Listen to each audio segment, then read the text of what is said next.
Good morning, friends. Today we are about the double fertilization in angiospermic plant. Last लेक्चरमध्ये आपण pollen pistil interaction पाहिलेले आहे. आज आपल्याला महत्त्वाचा बीट पाहायचा आहे तो म्हणजे double fertilisation in the angiosperm. हा क्वेश्चन तुम्हाला जवळपास 5 मार्कासाठीचा इम्पॉर्टंट आहे. आतापर्यंत बोर्डला हा बऱ्याच वेळेस रिपीट झालेला आहे आणि डायग्रामॅटिक पण तुम्हाला हा क्वेश्चन 3 मार्कासाठी येतोय. So what is the process of double fertilisation in angiosperm? First of all, what is the fertilisation? फर्टिलायझेशनची डेफिनेशन जर आपण बघितली तर फर्टिलायझेशनचा अर्थ काय? That is it is a process of fusion of haploid male gamete with haploid female gamete and formation of diploid zygote. That process is called as the fertilization. Fertilization ची व्याख्या काय सांगता आपण? It is a process in which there is a fusion of haploid male gamete with haploid female gamete and formation of diploid zygote. That process is called as the fertilization. Fertilization, this term was given by the first time scientist Strasburger. Scientist स्ट्रासबर्गरनं पहिल्यांदा फर्टिलायझेशनचा शोध लावलेला आहे. And double fertilisation is a characteristic feature of the angiospermic plant. की बऱ्याचशा angiospermic प्लांटमध्ये तुम्हाला डबल फर्टिलायझेशन पाहायला मिळतं. Double fertilisation was discovered by the scientist Nawaschin in the species like Fritillaria and Lilium. Lilium आणि फ्रिटालरिया या स्पीसीजमध्ये त्यांनी हे डबल फर्टिलायझेशन शोधून काढलेलं आहे. So what I say again here? That is, the process of fertilization is takes place or discovered first time the scientist Noschin in Fritillaria and a Lilium species. So what is the double fertilization? याला double fertilization असं नाव का दिलेलं आहे? Because in angiospermic plant two male gametes are there. The two male gametes are utilized. They are fused with the female gamete and the fertilization takes place at two different places and two different timing. इथं fertilisation दोन वेळेस होतं, दोन ठिकाणी आणि दोन वेळेस होतं म्हणून याला डबल फर्टिलायझेशन म्हटलेलं आहे. Here this the first fertilization, one male gamete is fused with the egg and another male gamete is fused with this another female gamete, that is called the secondary nucleus. So that's why it is called as the double fertilization which takes place in a angiospermic plant mostly. So what is the process here? The pollen tube, आपण काल पाहिलं pollen tube germinate on the stigma and there comes into the ovary, again it comes into the ovule. That is, the growth of pollen tube takes place with the help of आपण सांगतो या ठिकाणी the growth of pollen tube can be takes place or germinate with the help of the chemicals which are present or which is given by the stigma. Due to that, the growth of pollen tube increases there and the pollen tube comes into the ovule. That is a device which helps the pollen tube to enter into the ovule. That is called as the obturator. That phenomenon is called as the obturator, ज्याच्या सहाय्याने ही pollen tube या ovule मध्ये entry करते. So आहे the process for double fertilization. पहा, आपण म्हटलं की फर्टिलायझेशन ही या ठिकाणी अँजिओस्पर्म मध्ये डबल फर्टिलायझेशन आहे. So what is the process? आपण सुरुवातीला डेफिनेशन सांगितलेलं आहे. That is the two male gametes are utilised here. The two male gametes are fused with the female gamete and form the double fertilization. So how is that process? The pollen tube carries the two male gametes. That process is called siphonogamy. या ठिकाणी तुम्ही पाहताय pollen tube carries the two male gametes here. That process is called the siphonogamy. Pollen tube enters into the ovule. आता इथं तीन ठिकाणी veg आहेत, तीन मार्गाने pollen tube या ठिकाणी आतमध्ये एंटर होऊ शकते. The pollen tube enters through the micropyle. जर पोलन ट्यूब या मायक्रोपाइल मधून येत असेल, दॅट इज कॉल्ड पोरोगॅमी और मायक्रोगॅमी. जर पोलन ट्यूब खालच्या साईडनं चलाजा मधून येत असेल, दॅट इज कॉल्ड चलाजोगॅमी. आणि if the pollen tube enters through this integument, then that is called the mesogamy. या ठिकाणी तीन एंट्री तुम्ही लक्षात ठेवायचे आहेत की पोलन ट्यूब ओव्हिल मध्ये, मी आणखीन एकदा सांगतो ovule, not in embryo sac. Pollen tube या ओव्हिल मध्ये आलेली, तर डॉटेड पोर्शन दिसतो तुम्हाला न्यूसलसचा. Pollen tube enters into the ovule by three ways. If it enters through this micropyle, that is called microgamy or porogamy. If it enters through this chalaza, जर पाठीमागून येत असेल, that is called chalazogamy. And if it is entered through this integument, then that is called as the mesogamy. त्या एंट्रीला आपण mesogamy म्हणतोय. once the pollen tube enters into this ovule, then it comes into this embryo sac. आता तुम्ही हा बघितला एवढ्याच डायग्रामला आपण embryo sack किंवा फिमेल गॅमेटोफाइट असं म्हणतोय, जो की 7 सेल आणि 8 न्यूक्लियस स्ट्रक्चर आहे. लास्ट लेक्चरला आपण बघितलंय की याच्यामध्ये 7 सेल आणि 8 न्यूक्लियस स्ट्रक्चर आहे, बरोबर आहे. आता पोलन ट्यूब कुठे आलेला आहे? ओव्हल मध्ये. आता ती पोलन ट्यूब या एम्ब्रियो सॅक मध्ये येणार. मग एम्ब्रियो सॅकला त्याला कोण एंट्री देत आहे? फक्त सिनर्जिड. इथे तुम्हाला दिसतंय 2 सिनर्जिड असतात. एकच्या लॅटरल साइडला ज्या 2 सेल तुम्हाला दिसतात, they are called the synergids, they are called the sister cell, or they are called as the filiform apparatus. They have the finger-like projections. They are called as the filiform apparatus, which guided to that pollen tube. त्या pollen tube ला guiding करण्याचं काम हा synergid करतोय. लक्षात घ्या, आता pollen tubes oval मध्ये 3 ठिकाणी आलेले आहे. एकतर या मायक्रोपाइल मधून, एकतर चलाजा मधून, किंवा दुसरं integument. Now the pollen tube are enter into this embryo sac by rupturing of any one synergid. This is तुम्हाला damaged synergid. When this pollen tube enter towards the embryo sac, it touches the wall of synergid. ती pollen tube synergid च्या एका wall ला touch करते. After that pollen tube absorb the moisture from that synergids. Due to that, pollen tube becomes swollen. नीट आहे का? ज्यावेळेस pollen tube या embryo sac मध्ये येते, त्या एम्ब्रियो सॅकच्या कुठल्याही एका सिनर्जिड मध्ये ती मॉइश्चर हे ऍब्सॉर्ब करून घेते, आणि मॉइश्चर ऍब्सॉर्ब करून घेतल्यामुळे हा सिनर्जिड डॅमेज झालेला दिसतो, तुम्हाला ब्रेक झालेला दिसतो. That's why this pollen tube are now enter into this embryo sac. आता ही पोलन ट्यूब कुठे आलेली आहे? या एम्ब्रियो सॅक मध्ये. Is it clear? What I say again? This pollen tube are enter into the embryo sac by damaging the any one synergid. How? This pollen tube absorb the moisture from the synergid. He pollen tube त्या synergid मधला moisture absorb करून घेते.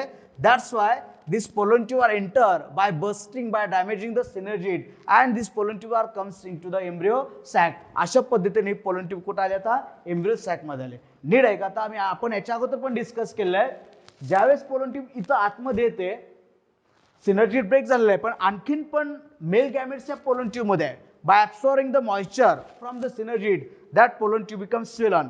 ती pollen tube अशी फुगते, swollen होते, and it can be burst. It can be burst, फुटते, आणि फुटल्यानंतर या पोलन ट्यूब मधले 2 मेल गॅमेट्स या एम्ब्रियो सॅक मध्ये रिलीज होतात. The male gametes, 2 male gametes, 2 non-motile male gametes are released into the embryo sac. आता इथून महत्त्वाचा प्रश्न आहे, how that male gametes know the female gametes. त्यांना कसं माहित झालं की या ठिकाणी female gamete आहे? How they are attracted? Again, that mechanism is called the chemotactic mechanism. That phenomenon is called chemotaxis.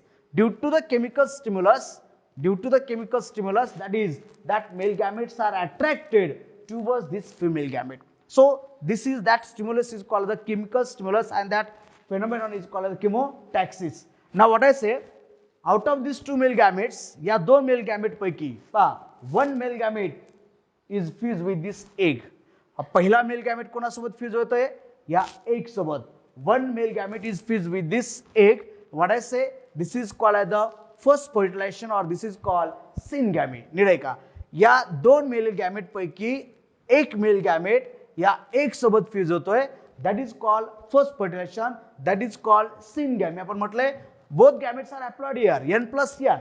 N plus N is equal to 2N. That is a diploid.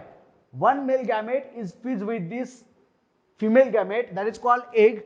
N plus N, it form the 2N. That is called embryo. तिथं काय तयार होतो? Embryo. Zygote of first fertilization are result into the embryo, and later on that can be converted into seed. ज्याचं रूपांतर हे seed मध्ये होतं. So everybody, the first male gamete are fused with this egg. Both are haploid. N plus N. Formula लक्षात ठेवायचे.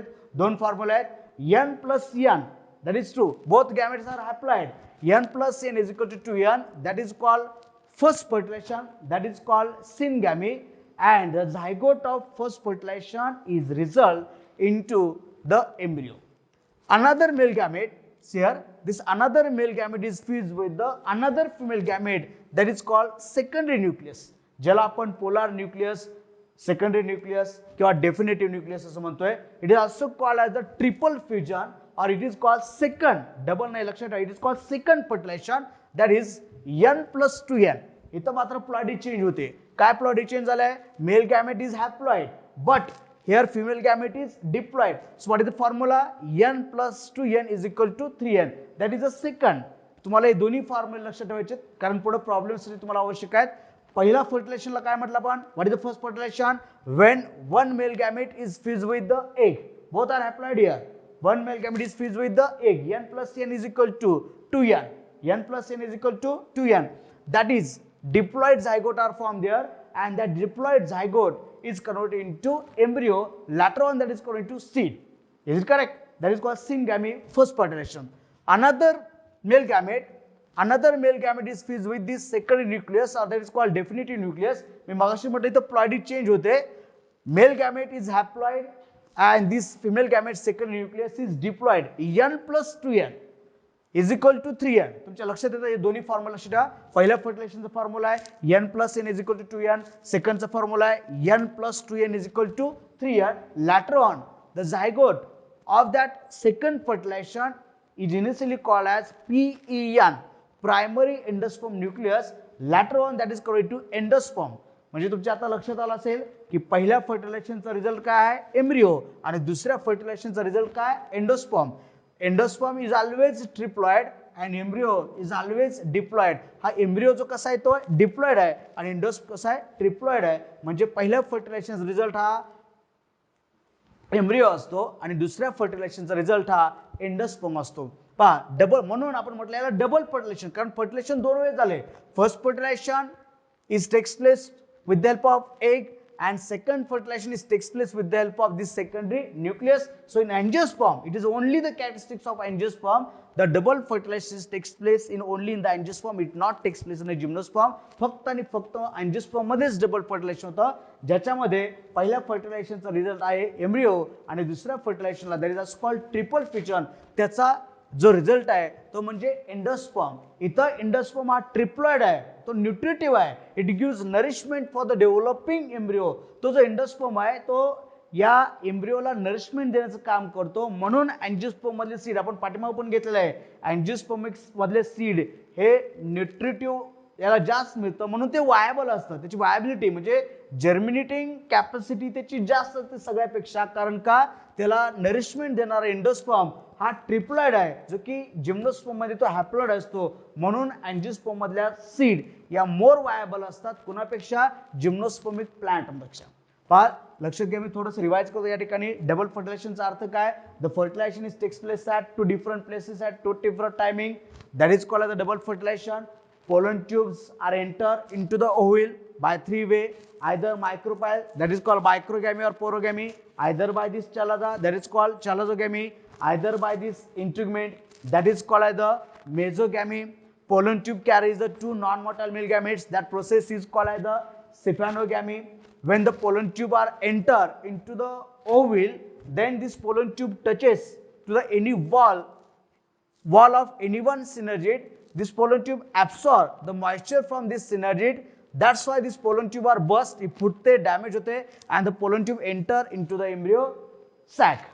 After that, the pollen tube are swell due to the absorbing of the moisture. Where the pollen tube are burst, तिथं pollen tube फुटतो आणि तो काय release करतोय? It release the two non-motile male gametes into this embryo sac. Out of the two male gametes, what I say, one male gamete is fused with this haploid egg. That is called the first fertilization, or that is called syngamy, which results into the formation of embryo. And the second male gamete is fused with this secondary nucleus. That is called triple fusion. That is called second fertilization. Zygote of second fertilization results into the endosperm. In this way, it is called as the double fertilization. म्हणून याला आपण double fertilisation म्हणतोय, ज्याचा जो result आहे तो काय आहे? Embryo and endosperm respectively. पहिल्या याच्यामध्ये फॉर्म्युला लक्षात ठेवायचा, n plus n is equal to 2n, that is correct to embryo, and second n plus 2n is equal to 3n, that is correct to endosperm. So what are the significance of double fertilization? Number one, it is the characteristic feature of angiospermic plant. फक्त आणि फक्त angiospermic plant मध्ये आढळतो. Here the embryo and endosperm are formed simultaneously. First of all, embryo is formed, later on endosperm is formed. Here both gametes are utilized, म्हणजे दोन्ही gametes या ठिकाणी वापर होतोय.